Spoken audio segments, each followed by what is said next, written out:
Right. So the Register had an interesting story last week about a company named Segro trying to open up its own data centers and saying in some cases they have to wait a number of years because their local substations haven't been upgraded to support the power needed on the grid. And so we're starting to see this as an issue at the enterprise level as well. We joked around about the nuclear AI era in the past, and but it increasingly seems like that might be a little bit more serious and something that actually goes down market a little bit faster than we thought. And not coincidentally, at the same time, there's a very recent story just in the past couple of days about how the Federal Energy Regulatory Commission, FERC, has turned down Amazon's relationship with Talon Energy. And I also took a look at Microsoft's recent relationship with Constellation Energy, not to be mistaken with Constellation Research, the analyst firm we all know and love. But apparently Microsoft's deal with Constellation Energy allowed them to buy energy for up to 4 times the going rate. So, if you're the energy company, Constellation, who are you going to give energy to? The city or somebody who's privately offering you 4x the amount? It's a pretty obvious choice, but we're starting to see some real potential impacts on grids and power generation, and we don't have easy answers to this. Well, and it's interesting, given that it's election day, I think this is one of those domains where there's a political element, right? Because the large momentum has been around resisting increasing power thresholds and power capacities because it was viewed as, hey, we need to find alternative sources and green power and all of that. And it fully did not anticipate this massive surge in power requirements from these AI-driven workloads. And so we're now in a bit of a bind around it. And this is, like I said, from a political standpoint, this is going to be one of those questions that right now is not really surfacing, but is going to surface, is that how do you balance those? How do you balance those sort of competing demands and competing desires?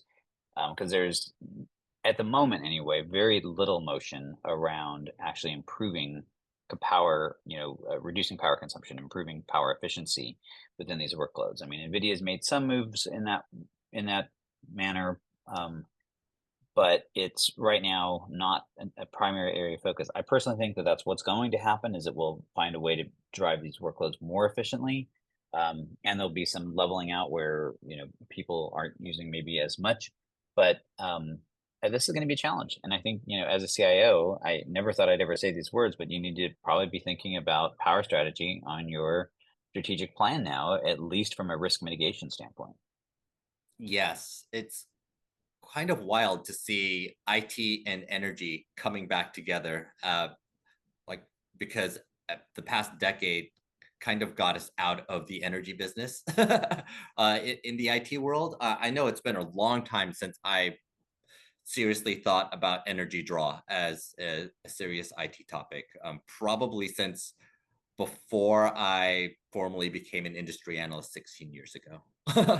was the I last mean, I time don't I know really that. thought about energy. I mean, going back 25 years, I mean, we were worried about like power supplies and backups and making sure a redundant power, like Sure. protect against like Mhm. a someone hoeing out, backhoeing out a power line or something. But we never really worried about, could we get power, or, even for that matter, the cost of it. It was really just not a major factor in the grand scheme of things. And so it is this, I mean, I think there's going to be an entire generation of IT leadership that is like, okay, someone tell me how this stuff works, because it's Mhm. like they're just not thinking about it.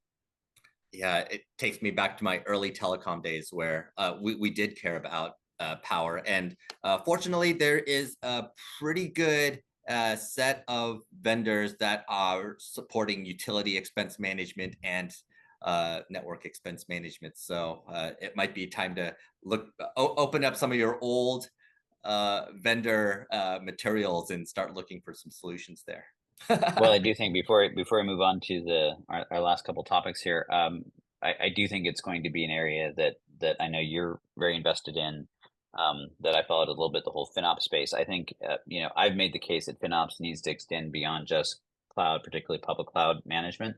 And I think this is just another reason why I think this idea of having fine-grained control of your cost models and how the various workloads are impacting it, and now layering in the ability to look at the power consumption cost around it, it's just going to become a very critical function that for good or for bad, for most of the last 20 years, IT just hasn't had to worry that much about. It was all sort Yeah. of a capex thing.